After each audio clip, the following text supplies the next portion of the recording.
आप सभी विद्यार्थियों का हमारे इस चैनल में स्वागत है। NIOS कक्षा 10 विषय हिंदी। आज हम इस वीडियो में महत्वपूर्ण प्रश्नों पर चर्चा करने वाले हैं। आपके प्रश्न पत्र खंड अ में बहुविकल्पीय प्रश्न यानी वस्तुनिष्ठ प्रश्न होंगे, जिनमें रिक्त स्थान, विकल्पीय प्रश्न, मिलान वाले प्रश्न आदि होंगे। अतः आप ध्यान से महत्वपूर्ण पाठों जो परीक्षा में निर्धारित किए गए हैं उन्हीं पर आधारित हम प्रश्न करने जा रहे हैं। आप पूरी वीडियो ध्यान से सुनेंगे और समझेंगे। सबसे पहले पाठ 1 बहादुर पाठ में आए हुए प्रश्नों को करते हैं। सर्वाधिक उपयुक्त विकल्प चुनकर पूछे गए प्रश्नों के उत्तर दीजिए। प्रश्न पहला है कि माँ बाप का कर्जा तो जन्म भर भरा जाता है, यह वाक्य किसका है? इसका जवाब आप कमेंट करके दें। निर्मला का, वाचक का, बहादुर का या किशोर का? इसका सही जवाब होगा बहादुर का। कि माँ बाप का कर्जा तो जन्म भर भरा जाता है, यह वाक्य बहादुर का है। उत्तर बहादुर का। दूसरा प्रश्न, देख वे मेरा काम सबसे पहले होना चाहिए, अगर एक काम भी छूटा तो मारते मारते हुलिया टाइट कर दूंगा, यह कथन किसका है? बताएं। बहादुर का, वाचक का, किशोर का या रिश्तेदार का? इनमें से सही उत्तर क्या होगा? इनमें से सही उत्तर है किशोर का। कि यह कथन किसका है? किशोर का। महीन खाने से नौकरों की आदत बिगड़ जाती है, यह बात निर्मला से किसने कही? इसका सही जवाब होगा पड़ोसिन ने। कि यह बात किसने कही? पड़ोसिन ने निर्मला से कही।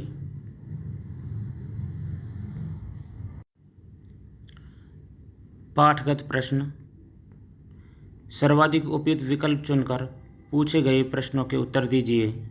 प्रश्न 1, बहादुर ने काम करने से मना कर दिया क्योंकि? इसका सही जवाब होगा किशोर ने उसे गाली दी जो उसके बाप पर पड़ती थी, इस वजह से बहादुर ने काम करने से मना कर दिया। दूसरा, कहानी में वाचक किस वर्ग का है? निम्न वर्ग का, सामंत वर्ग का, मध्य वर्ग का या उच्च वर्ग का? इसका सही जवाब होगा मध्य वर्ग का। तो कहानी में वाचक मध्य वर्ग का है।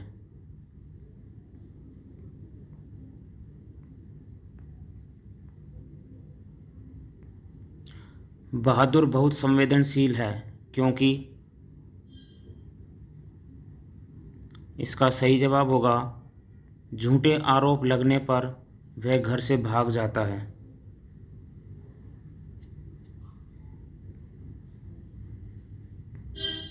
माँ बाप का कर्जा तो जन्म भर भरा जाता है, बहादुर के इस कथन से पता लगता है कि?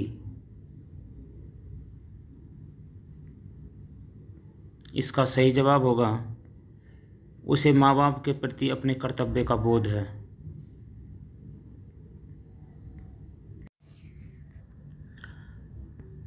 नीचे दिए गए वाक्यों में से सही के आगे सही का निशान और गलत के आगे गलत का निशान लगाइए। इस संवाद कहानी घटनाक्रम को आगे बढ़ाते हैं लेकिन पात्रों की विशेषताएं नहीं बताते, यह बात गलत है। वाचक द्वारा पाठक से सीधे बातचीत किए जाने के कारण बहादुर कहानी में संवाद अधिक है, यह भी गलत है।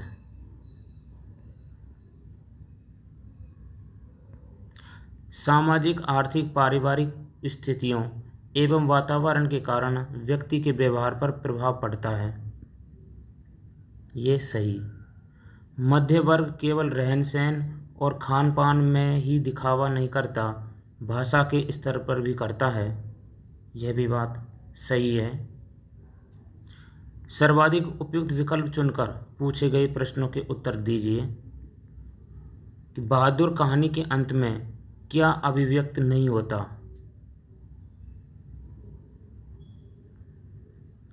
कहानी के अंत में घृणा जो है वो अभिव्यक्त नहीं होता, बाकी पछतावा, दुख, अपराध बोध ये सभी अभिव्यक्त होते हैं। निम्नलिखित शब्द समूह में से बेमेल शब्द समूह को चुनिए।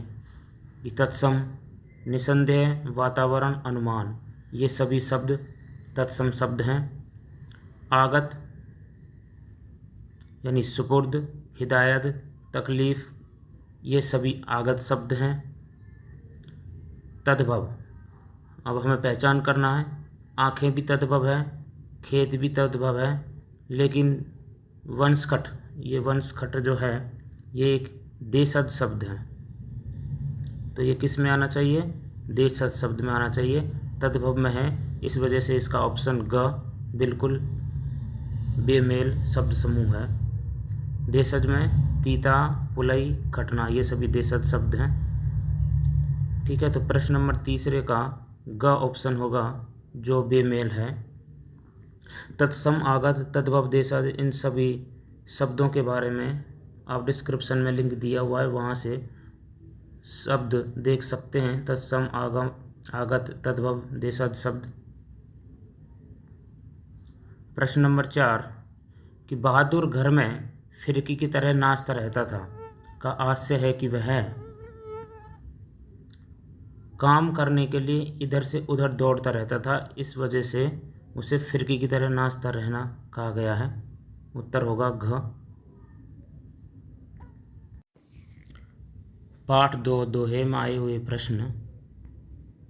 कबीर के अनुसार ऊंचे कुल में जन्म लेने पर भी आदमी निंदा का पात्र होता है जब वह, आपके पास 4 विकल्प हैं, 4 में से आपका एक सही है, तो पहचान करें और उत्तर दें। इसका सही उत्तर होगा कि अच्छे कर्म नहीं करता। जो अच्छे कर्म नहीं करता है उसके सभी लोग निंदा करते हैं। प्रश्न 2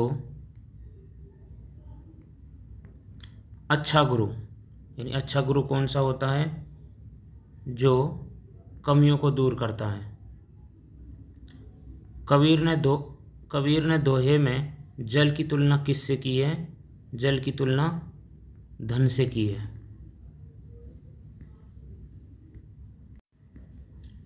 आपने सभी दोहे पढ़े ही हैं, तो उनमें से रहीम का एक दोहा था।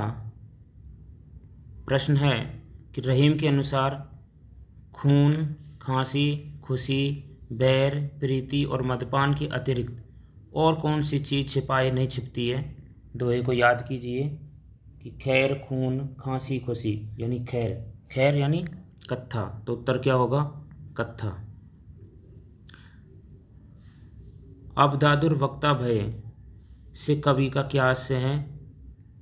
इसका सही उत्तर होगा कि मूर्ख मंच पर आ पहुँचे हैं।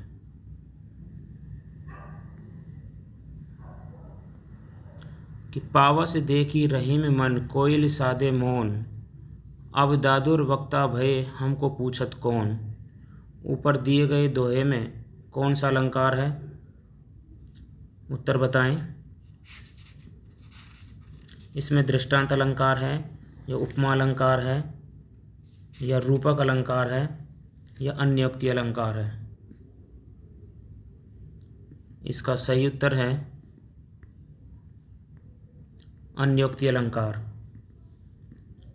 कि जहाँ साधारण तौर पर एक बात कही जाए, कि जहाँ पर साधारण तौर पर एक बात कही जा रही है कि पावस देखी रहीम मन कोयल साधे मौन, तो इस बात का बिल्कुल भिन्न या अप्रत्यक्ष निकलता हो, अन्योक्ति अलंकार होता है।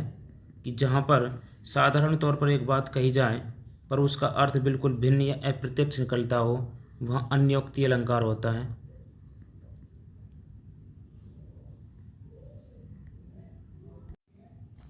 कि इस दोहे में सामान्य रूप से कोयल और मेंढक का ही जिक्र है, लेकिन इसके अलावा इसमें विद्वान और मूर्ख वाला अर्थ भी व्यक्त होता है। इसलिए अन्योक्ति अलंकार होगा। अभ्यास करने का अर्थ होता है कि अभ्यास करने का क्या अर्थ होता है। इसका सही जवाब होगा ग कि निरंतर कार्य करके उसमें कुशलता पाना। हिंदी की किस उपभाषा को संविधान की 8वीं अनुसूची में स्वतंत्र भाषा का दर्जा प्राप्त है। इसका जवाब है मैथिली भाषा को। पाठ 4 आह्वान से प्रश्न। कवि ने किन्हें पौरुष का पाठ पढ़ने के लिए कहा गया है। पौरुष अर्थात कर्म। कर्म करने के लिए किससे कहा गया है। जो आलसी लोग होते हैं, आलसी लोगों को पौरुष यानी कर्म का पाठ पढ़ने के लिए कहा गया है कि कर्म करना है। जो भाग्य के भरोसे रहता है उसे क्या कहते हैं। उस सही जवाब होगा भाग्यवादी। कर्म के बारे में क्या सच नहीं है। इस पाठ में कर्म के बारे में बताया गया है, उनमें से आपको पहचानना है कि कौन सी बात सच नहीं है। इसका सही जवाब होगा ख कि आराम करने का अवसर प्रदान करता है, कि जो कर्म है वो आराम करने का अवसर प्रदान करता है। ये बात पूरी तरीके से असत्य है।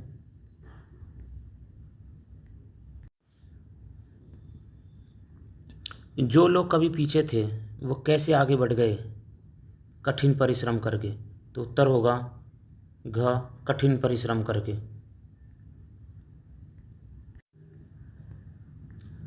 उपमेय कहा गया है कि उपमेय किसे कहा जाता है। जब आप उपमा अलंकार या रूपक अलंकार पढ़ते हैं तो उसमें भी इनके बारे में बताया गया था। उपमेय, उपमान, वाचक शब्द ये सभी आपने पढ़े ही हैं। तो बताएं कि उपमेय किसे कहा जाता है। उपमेय कहा जाता है जिसकी तुलना की जाए। जो प्रस्तुत होता है, पास होता है, उसे उपमेय कहते हैं, यानी कि जिसकी तुलना की जाए। और जिससे तुलना की जाए उसे उपमान कहते हैं। इन चीज़ों का ध्यान रखना। उपमेय और उपमान यानी कि जिसकी तुलना की जाए वह तो उपमेय होता है, और जिससे तुलना की जाए यानी कि दूर की वस्तु वो उपमान होता है। नीचे लिखे वाक्यों के रिक्त स्थानों को उनके सामने कोष्ठक में दिए गए 2 विकल्पों में से सर्वाधिक उपयुक्त विकल्प चुनकर लिखिए। अब आपके पेपर में रिक्त स्थान वाले प्रश्न भी होंगे, इन्हें समझें कि पश्चिम के लोग के बल पर ही हर क्षेत्र में विकास कर रहे हैं। 2 ऑप्शन दिए हुए हैं, परिश्रम या सुविधाओं से। तो सही जो रहेगा इसमें वह है कि पश्चिम के लोग परिश्रम के बल पर। तो क्या आएगा, परिश्रम।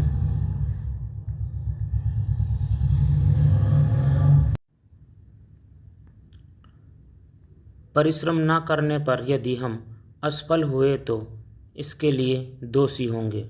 इसके लिए भगवान, परिस्थितियाँ या हम स्वयं। तो अगर हम असफल हो गए तो इसके लिए हम स्वयं दोषी होंगे। कर्म रूपी भाग्य या तेल के बिना भाग्य रूपी दीप या भाग्य नहीं जल सकता। जैसा कि आपने कविता पढ़ी थी कि कर्म रूपी क्या है, तेल। तो कर्म रूपी तेल के बिना भाग्य रूपी दीपक नहीं जल सकता। तो इसमें तेल और यहाँ पे दीप सही उत्तर होगा कि बनाने की अपेक्षा बनाने में अधिक परिश्रम करना पड़ता है। तो यहाँ पे ऑप्शन है आपके सांचा या मूर्ति। तो क्या होगा कि मूर्ति बनाने की अपेक्षा सांचा बनाने में अधिक परिश्रम करना पड़ता है। हमारे देश की क्या विशेषता है कि हमारे देश की सबसे महत्वपूर्ण विशेषता है कि यहाँ अनेक धर्मों संप्रदायों के लोग रहते हैं। सुख शांति में उद्देश्य क्या है। उत्तर होगा आज़ादी और खुशहाली।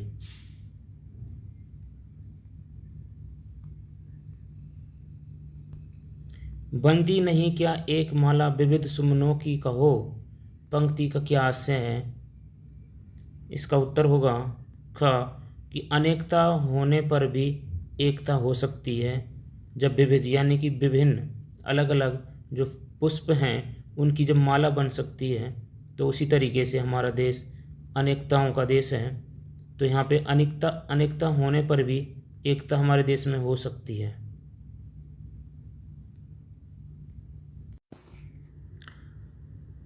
पाठ आज़ादी से प्रश्न करें कि नन्हे से बछड़े द्वारा उछल कूद मचाना से कवि का क्या आशय है। कि एक नन्हा सा बछड़ा है वो उछल कूद मचा रहा है चारागाह में, तो इसका अर्थ क्या होगा कि उन्मुक्त और उच्छृंखल होना, कि वह स्वतंत्र है और उछल कूद कर रहा है। इसका उत्तर ख।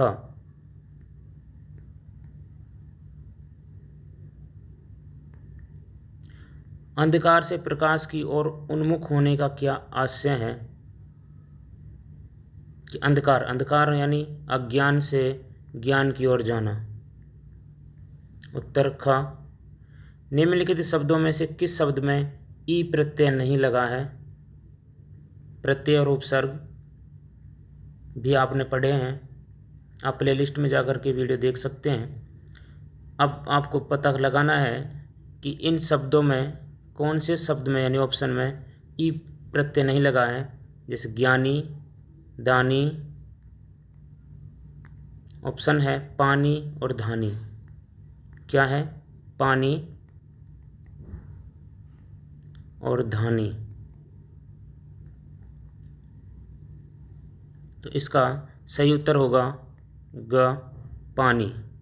ज्ञान में ई प्रत्यय लगने से ज्ञानी, दान में ई प्रत्यय लगने से दानी, धान में ई प्रत्यय लगने से धानी, जबकि पानी एक पूर्ण शब्द है पानी।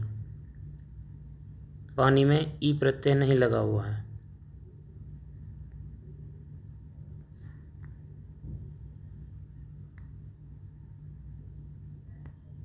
आज़ादी का मतलब क्या है। देखिए आज़ाद में भी ई प्रत्यय लगा हुआ है। तो आज़ादी का मतलब क्या है। आज़ादी कविता में बताया गया है कि आज़ादी का मतलब है अनिवार्य आवश्यकता की पूर्ति। जब हमें अपने जो हमें ज़रूरत है, जिन चीज़ों की आवश्यकता है उनकी अगर पूर्ति हो जाए तो वही आज़ादी है।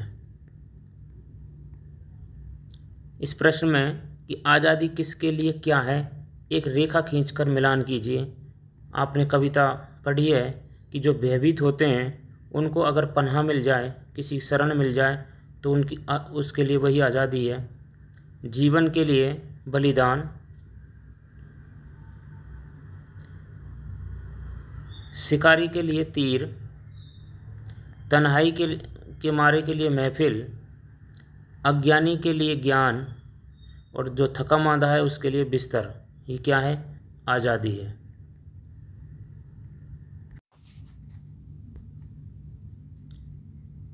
जो कपड़े नहीं सिएगा पंक्ति किसकी ओर संकेत करती है। उत्तर है दर्जी के शागिर्द की ओर।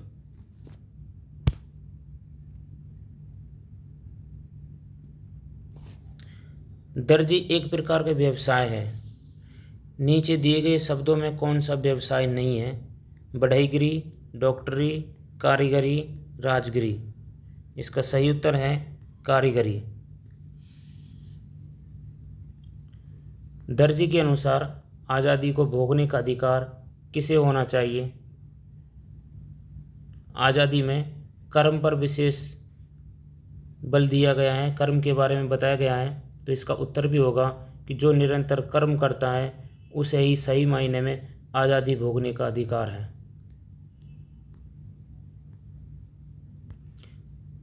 निम्नलिखित शब्दों में से उपसर्ग और प्रत्यय छांटिए।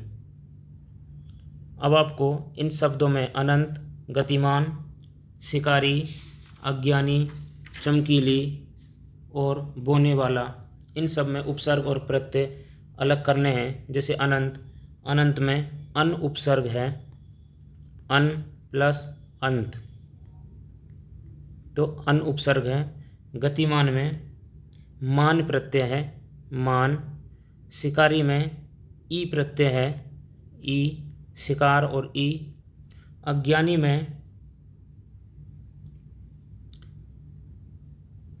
में आ उपसर्ग है, ज्ञान मूल शब्द है और ई प्रत्यय भी है। ध्यान देना, अज्ञानी में आ उपसर्ग भी है, ज्ञान मूल शब्द है और ई प्रत्यय है। चमकीली, चमकीली में चमक में ईला प्रत्यय जुड़ा हुआ है, चमक और ईला, तो चमकीला शब्द बनता है। और उसके बाद में ई प्रत्यय भी जुड़ा हुआ है। देखो कैसे, चमक शब्द है, चमक में ईला प्रत्यय जोड़ा तो चमकीला, और चमकीला में फिर ई प्रत्यय, चमकीली बना हुआ है। इस तरह से यहाँ पे ईला और ई प्रत्यय बताए जा रहे होंगे। बोने वाला, बोने वाला में वाला प्रत्यय है। कौन सा प्रत्यय है? वाला। ठीक है। अब पाठ है चंद गहना से लौटती बेर। कवि ने चने को गुलाबी मुरेठा बांधे बैठा हुआ क्यों कहा है? इसका सही उत्तर होगा ख, कि चना विवाह के लिए तैयार है। हृदय का दान से क्या अभिप्राय है? कि हृदय का दान, इसका सही उत्तर होगा प्यार करना। फाग गाता मास फागुन आ गया है, पंक्ति में कौन सा अलंकार है? मानवीकरण अलंकार है।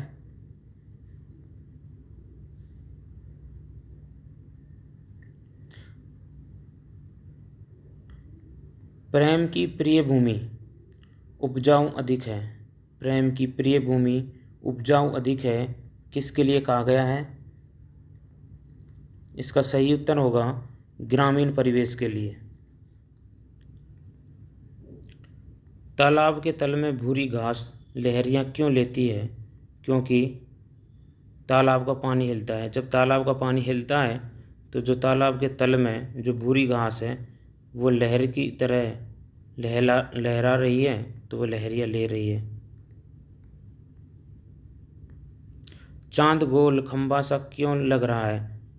क्योंकि चांद की परछाई तालाब के पानी में पड़ रही है और पानी जो है वो हिल रहा है। उस हिलने के कारण में जो चांद है वो गोल खंबा सा लग रहा है। तो उत्तर का, पानी के हिलने के कारण। बगुला किसका प्रतीक है? बगुला शोषक वर्ग का प्रतीक है, यानी शोषक है। काले माथे वाली चिड़िया किसका प्रतीक है? चालाक लोगों की। तो काले माथे वाली चिड़िया चालाक लोगों की प्रतीक है।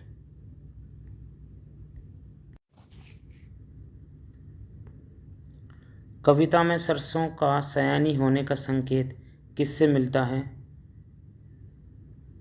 कब पता चलता है कि सरसों जो है वो सयानी हो गई है?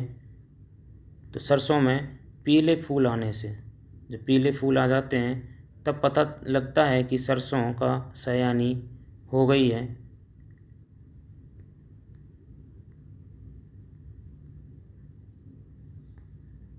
नीचे विकल्पों में शब्द तथा उनमें आए पंचम व्यंजन दिए गए हैं। इस दृष्टि से कौन सा युग्म गलत है? कंचन, कंचन में जो अनुस्वार है पंचम वर्ण वो यही है चा वर्ग के अनुसार। चा वर्ग का पंचम वर्ण होता है अनंत। अनंत ता वर्ग का पंचम वर्ण न। पंडित डा, डा वर्ग का पंचम वर्ण अणा। और अंजन, अंजन यानी जा वर्ग का, जा वर्ग यानी चा वर्ग जो होता है उसमें जा आ रहा है, तो चा वर्ग का पंचम वर्ण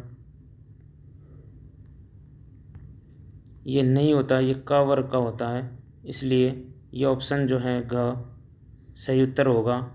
यानी कि ये हमारा जो युग्म है वो गलत है। तो इसमें ये वाला पंचम वर्ण आएगा अंजन। ठीक है। इस वीडियो में हमने बहादुर, दोहे, आह्वान, आज़ादी, चंद्रगहना से लौटती बेर पाठों में आए हुए बहुविकल्पीय प्रश्नों के बारे में अध्ययन किया। शेष अन्य पाठों के प्रश्न भी हम लेकर जल्द उपस्थित होंगे। तब तक आप इन प्रश्नों का अभ्यास करते रहें। धन्यवाद।